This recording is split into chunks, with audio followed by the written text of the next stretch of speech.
UP मिलाकर 4 राज्यों में जीत का डंका बजाने के बाद यूपी में योगी 2.0 तो सफल हो गया। अब तैयारी है मोदी 3.0 की, यानी 2024 के लोकसभा चुनाव की, जिसकी तैयारी अभी से शुरू हो चुकी है। तो क्या है योगी मोदी का 2024 का मास्टर प्लान, जानने के लिए देखिए इस रिपोर्ट को।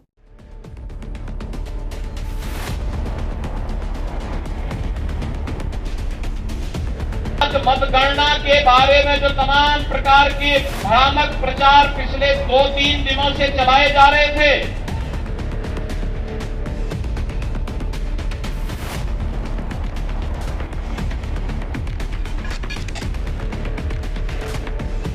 ये जीत नहीं आसान, बस इतना समझ लीजिए चुनौतियों का दरिया है और डूब के जाना है।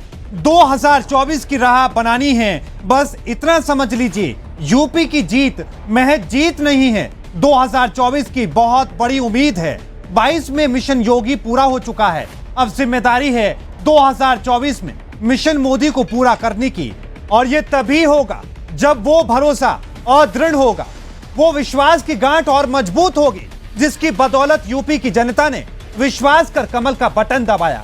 और ये तभी होगा जब यूपी चुनाव में किए गए वादों को जमीन पर उतारा जाएगा।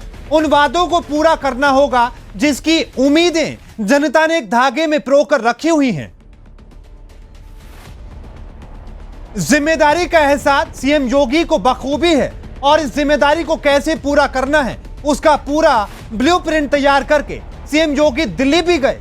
बीजेपी की जीत के बाद सीएम योगी का दिल्ली जाना कई महीनों को सुलझा चुका है। नए मंत्रिमंडल को लेकर भी कई सारे सवाल बने हैं, जिसमें इन सवालों को 2024 में होने जा रहे लोकसभा चुनाव के चश्मे से देखा जा रहा है, जिसमें मंत्रिमंडल में सोशल इंजीनियरिंग को साधने का पूरा जोर होगा। जातीय और क्षेत्रीय समीकरण पर सकारात्मक प्रभाव छोड़ने वाले चेहरों को तरजीह दी जाएगी। दलितों ने इस बार बीजेपी को जमकर वोट दिया, लिहाजा दलितों को साधने की कोशिश 2024 के लोकसभा चुनाव में जरूर होगी।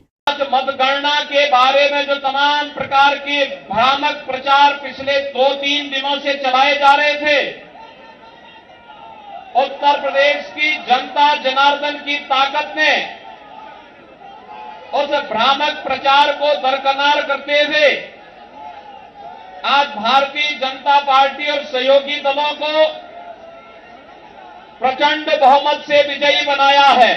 2024 के मिशन को पूरा करने के लिए योगी मोदी कोई कमी नहीं छोड़ना चाहते, तभी तो औपचारिक रूप से बैठक करना बीजेपी ने शुरू कर दिया। 2022 में बीजेपी जीती तो, लेकिन कहीं ना कहीं 2024 की राह को मजबूत बनाने के लिए बीजेपी ने हारी हुई सीट पर मंथन भी शुरू कर दिया।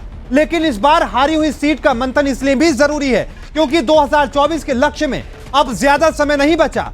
ऐसे में संगठन किस जगह कमजोर है उसे जानना बेहद जरूरी है। हालांकि यूपी चुनाव में बीजेपी ने लोक कल्याण संकल्प पत्र नाम से अपना मैनिफेस्टो जारी किया था, जिसके कई सियासी मायने 2024 में भी जुड़ने वाले हैं। बीजेपी ने यूपी में दोबारा सरकार बनाने पर किसानों, महिलाओं, युवाओं से कई वादे तो किए, लेकिन उन्हें पूरा करने का समय अब आ चुका है। किसानों को सिंचाई के लिए मुफ्त बिजली देने का वादा किया गया, तो महिलाओं को भी कई तोहफे देने की घोषणा की गई। हर घर में कम से कम एक रोजगार और स्वरोजगार का अवसर देने के वादे के साथ में युवाओं को लुभाने की कोशिश भी की गई। तो मेधावी छात्राओं को मुफ्त स्कूटी देने की बात कही गई। अगले 5 साल में 2 करोड़ टैबलेट या स्मार्टफोन देने का वादा किया गया।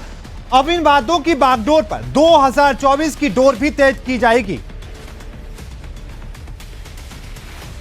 यूपी में बीजेपी की जीत तो हुई है, लेकिन बीजेपी के 11 मंत्री ऐसे हैं जो चुनाव हार गए। साथ ही पार्टी की नजर उन 6 जिलों में भी रहेगी जहां बीजेपी का खाता तक नहीं खुल सका। इसलिए बीजेपी हर किनारे से पार्टी को सफल बनाने में लगी है। हालांकि हर चुनाव में पार्टी के पास कई चुनौतियां होंगी। अब बीजेपी उन चुनौतियों को पार करके कैसे निकलेगी, ये देखने वाली बात होगी। साथ ही यूपी चुनाव में चला हिंदुत्व का एजेंडा कितना कमाल कर पाया, ये भी देखने वाली बात होगी। Bureau report, R9 news.